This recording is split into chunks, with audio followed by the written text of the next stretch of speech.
jour, on se lève à l'Attitude Rock avec Jonathan Gagnon. À GoFM, voici le Doc Mayou. Bon, c'est jeudi aujourd'hui, le 11 septembre. Pierre Mayou, considérez-vous salué? Oui, monsieur Jonathan, bon matin. Oui, bon matin. Vous, l'histoire du CHUM, Doc, là, on titre fort du côté de la presse, là, ce matin, pas avant 2016. Est-ce que ça commence à vous passer 10 pieds par-dessus la tête, ce dossier-là? Écoute, c'est difficile de se faire une tête, une opinion sur cette problématique-là. Tout ce que je peux te dire, c'est qu'il y a une querelle interne épouvantable entre les médecins là-dessus, utilisée par certains administrateurs et certains politiciens. Alors, c'est ça que le fond de cette patente-là. OK, mais cette patente-là, Doc, est-ce que ce serait pas signe de l'incompétence au Québec ou pas nécessairement? Faut pas sauter trop vite? Non, c'est le vice national. L'envie. Ah, l'envie. Alors, ce que je soupçonne comme étant au cœur de ce conflit qui n'en finit plus, c'est le phénomène de l'envie, de la jalousie entre les médecins. Alors, les médecins, comme beaucoup de Québécois, peuvent être dans un certain pourcentage rongés par l'envie. Ouais. OK. C'est-à-dire le désir profond de déposséder l'autre pour se l'approprier. Ouais, exact. OK. Hey Doc, je voyais dans l'actualité, on a quand même passé 2 jours là à discuter très sérieusement des finances et tout ça, de la façon de réagir et qu'on se faisait souvent remplir par nos décideurs. J'avais ce nouvelle-là dans la pile qui avait attiré mon attention. On dit que les infirmières sont en furie parce que je pense que dorénavant, plus de congés les vendredis et lundis à l'Hôtel-Dieu de Lévis. Est-ce que vous avez vu ça passer? Non. OK. Qu'est-ce que c'est que cette histoire-là? On dit que les infirmières de l'Hôpital-Dieu de Lévis sont pas de bonne humeur contre la direction de l'hôpital qui n'accorde plus aucun congé à ces infirmières les vendredis et lundis et les oblige à faire de plus en plus d'heures supplémentaires. Oh, c'est pas drôle. C'est pas drôle. Les administrations d'hôpitaux sont devenues, depuis le passage de Rochon au ministère de la Santé, de Jean Rochon, les administrations d'hôpitaux sont devenues cruelles avec les infirmières, méprisantes, insensibles. Ça fonctionne pas. Ils sont en train de démolir la profession. Il y a beaucoup d'administrateurs qui sont hautains, cavaliers et méprisants envers les infirmières. C'est inadmissible. Et c'est parfois de leur propre concert des infirmières devenues administratrices qui font preuve d'une attitude inacceptable. J'ai été souvent de fois témoin d'attitude ou de gestes de mépris de la part d'infirmières administratrices envers des infirmières qui travaillent dans les hôpitaux. Mais ça n'a pas de bon sens ce qu'ils leur font. Ils sont en train d'exsanguiner la profession. Ils sont en train de saigner la profession. Ouais. Mais devant, bon, il y a cet impact-là au niveau de la profession, mais nous, en tant que patients, Doc, là, et là, je veux pas frapper sur la tête des infirmières, c'est vraiment pas mon intention, mais quand on se présente avec notre petit train-train quotidien à l'urgence et on est traité par les infirmières ou quelque chose du genre, là, ça devient pas un peu dangereux parce qu'à un moment donné, quand on les surtaxe, les infirmières, c'est comme n'importe quoi. À un moment donné, le cerveau ralentit puis on est un petit peu moins vif d'esprit. Ça devient pas dangereux pour nous et les gens qui nous écoutent ce matin? Oui, jusqu'à un certain point, mais sans plonger dans l'hystérie collective. Ce qui est beaucoup plus grave, c'est que la plupart des infirmières sont très professionnelles, mais elles vont déserter la profession et il y aura très peu de nouvelles aspirantes. C'est là qu'est la tragédie. Alors, Jean Rochon a débuté un processus de démobilisation de la profession d'infirmière. Ça, c'est quand la tragédie, là. C'est ça quand il en a envoyé plusieurs à la retraite, là, c'est ça? Oui, il a encouragé à la retraite et il a invité au mépris envers les infirmières de la part des administrations d'hôpitaux. C'est ça qu'est la tragédie. OK.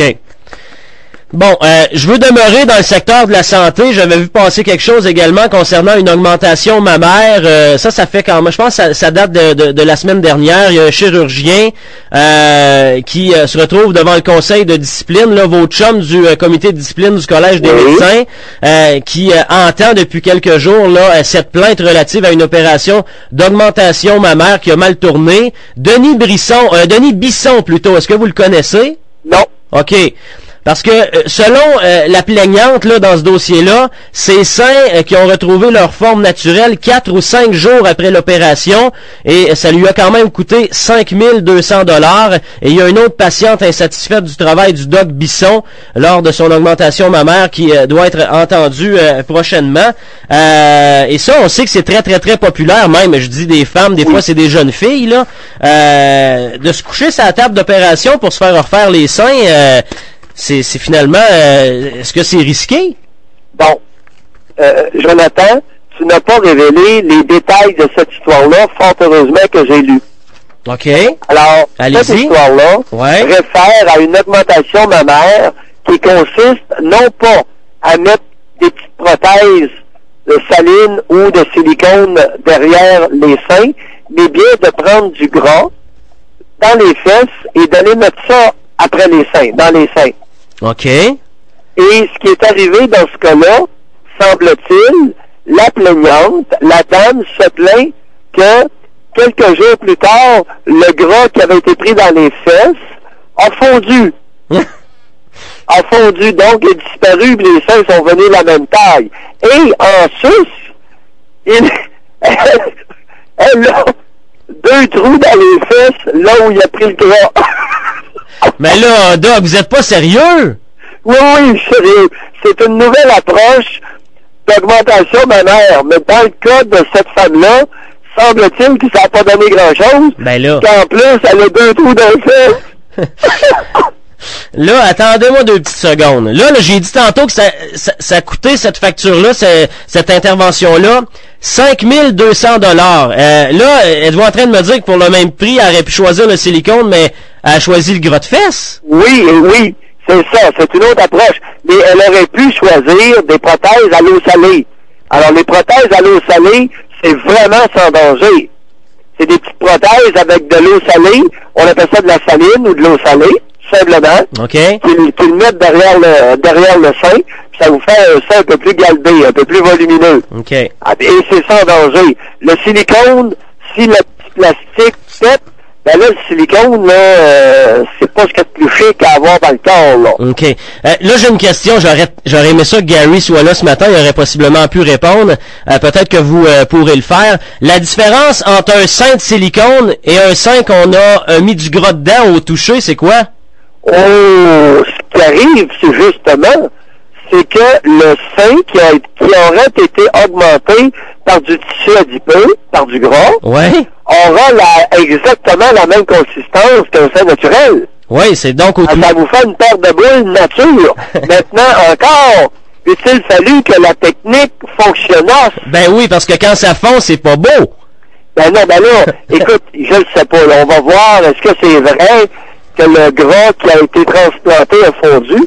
Remarque bien que c'est possible, ou que le gras qui a été transplanté se soit nécrosé, c'est-à-dire soit mort, et a été réabsorbé par l'organisme. Parce que n'oubliez pas que le gras est irrigué. Il est irrigué par des vaisseaux sanguins.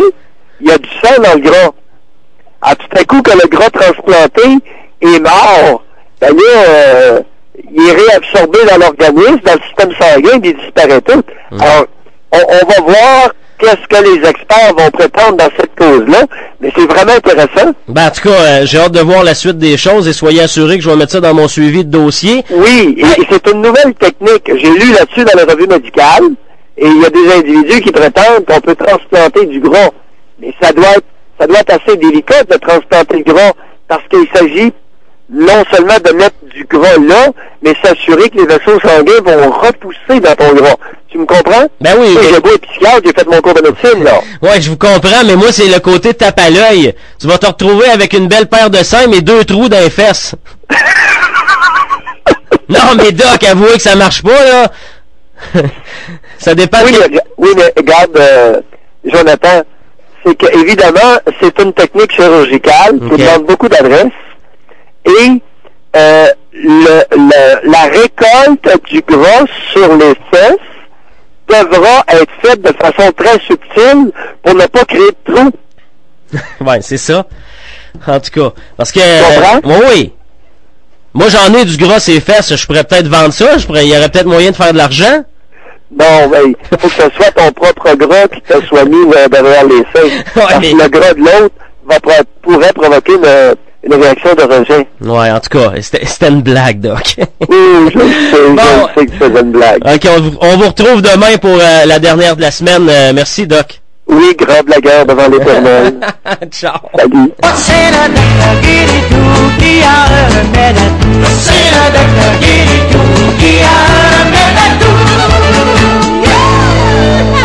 Le Doc Mayou. Du lundi au vendredi à 8h05 et 17h45. À GoFM. Latitude Rock.